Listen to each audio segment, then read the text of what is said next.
તો જય શ્રી કૃષ્ણ, હર હર મહાદેવ, જય શ્રી શંભુ। ટાઈમ થઈ ગયો છે 8:37, 11 તારીખને રવિવાર। તો ભાઈ રવિવારે પણ કામ ચાલુ જ હોય છે આપણું। જોઈ રહ્યા છો આ આપણી આ જાળી છે, જે જાળી અંદર જવાની છે, જે આપણે સાઈડમાં જે પાઇલિંગ કરવામાં આવે છે। પાઇલિંગ મતલબ આ ખોદીને એની અંદર જાળી નાખવામાં આવે છે। જોઈ રહ્યા છો તમે કે આ જો આપણે ખોદીને મૂકી દીધું છે, અંદરથી ધુમાડા કેવા નીકળી રહ્યા છે। પાણીના કારણે આજે ઠંડી એટલી બધી છે, બહુ જ જોરદાર લેવલની કડકડતી ઠંડી છે આજે। આ જે ખાડો ખોદેલો છે, પાઇલિંગ જે કરેલું છે આપણે 9 મીટર એની ઊંડાઈ છે, અને આમ લંબાઈ જોવા જઈએ તો 5 મીટર જેવું થાય છે। સામે રાખેલી જે જાળી છે એને આ ક્રેન દ્વારા, આ દેખાય છે કેવડી મોટી ક્રેન છે, આ ક્રેનનું જે આગળનું હૂક હોય છે ત્યાં એને સાઈડમાં બંને સાઈડ લગાવીને એને ઊંચી કરીને, આ ક્રેન વડે ઊંચી કરીને એ વસ્તુને આપણે આ જે ગડર કરેલી છે એની અંદર નાખવામાં આવે છે।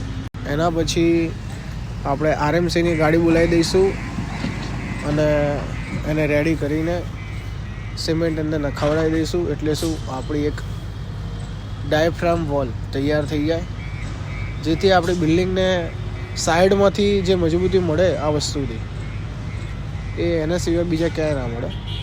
હવે એક વસ્તુ, આ જે વસ્તુ તમે જોઈ રહ્યા છો કે 9 મીટર ઊંડું આવી રીતે સીધું આપણે ખોદાણ કરવું હોય તો એમને માણસ વડે તો થાય નહીં, એના માટે જોઈએ મશીન। અને આ મશીન બહુ જ રેડ છે, જે ઇટલીથી મંગાવવામાં આવે છે। ખાલી ઇટલીની જે કેવી કંપની છે કે જે આ મશીનને બનાવે છે।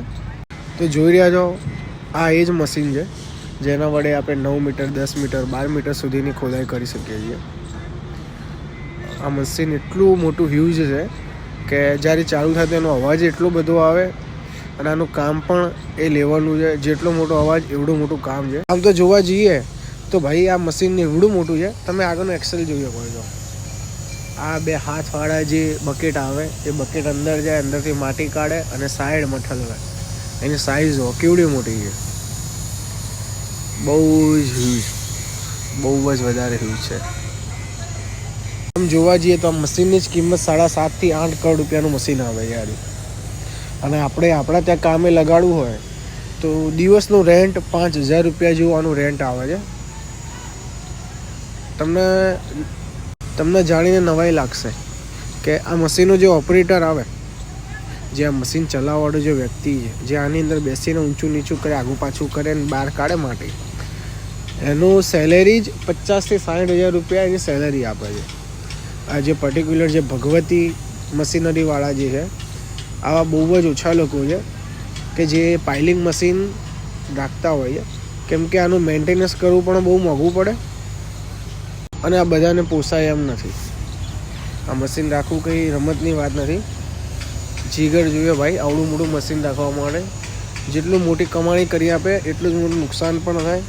જો ભૂલમાંથી પણ કંઈક આડું અવડું પ્રોબ્લેમ થઈ જાય મશીનમાં તો એને સોલ્વ કરવા માટે પણ મોટા પૈસા ખર્ચો થાય છે। સામે આપણે આવડી મોટી ક્રેન જોવામાં આવી રહી છે, જેનું કામ છે આવી નાની નાની જાળીઓ, નાની તો નહીં ભાઈ, મોટી જાળી કહેવાય ને, મોટી મોટી જાળીઓ ઊંચી કરીને સાઈડની ગડરમાં મૂકવા માટે આવા બધા મશીનનો ઉપયોગ થાય છે। એટલે આપણે જોઈ રહ્યા છો કન્સ્ટ્રક્શન સાઈડમાં ખાલી બિલ્ડર બનવાથી કંઈ ના થાય, આવી બધી બી ઘણી બધી ઓપોર્ચ્યુનિટી છે કે જેમ કે તમે આવું 7.5 કરોડ રૂપિયાવાળું મશીન લાવીને કામ કરો તો બી રૂપિયો તો છે ભાઈ। પણ 7.5 કરોડ રૂપિયાના તમે પણ ભાઈ 7.5 કરોડ રૂપિયા નીકળતા આંખે પાણી આવી જાય। આ બધું આપણું કામ નથી, આપણે ખાલી વર્ક કરાય।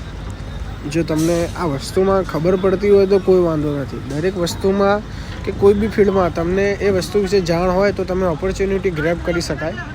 પણ આપણને કંઈ ખબર જ ના હોય તો આ વસ્તુમાં પડાય નહીં, આપણે જોઈને ખાલી ખુશ રહેવાય। આપણે ડિમોટિવ નહીં કરવાના, આપણે બધાને મોટિવ કરીને આગળ વધવાનું છે। શું કીધું? મોજ કરો। તો બસ આપણું કામ પતી ગયું આજના દિવસનું। આગળ કંઈક નવીનતા હશે તો તમને જરૂરથી બતાવીશ, બાકી એકના એક કોન્ટેન્ટ બતાવીને હું તમને બી હેરાન કરવા નથી માગતો, તમારી આંખનું નુકસાન ના થાય એના માટે બી મારે વિચારવું પડે। તો બસ જય શ્રી કૃષ્ણ, જય શ્રી રામ। બસ આવી રીતે જોડે બનતા રહેજો, લાઈક કરતા રહેજો અને ફોલો કરતા રહેજો। જય શ્રી રામ।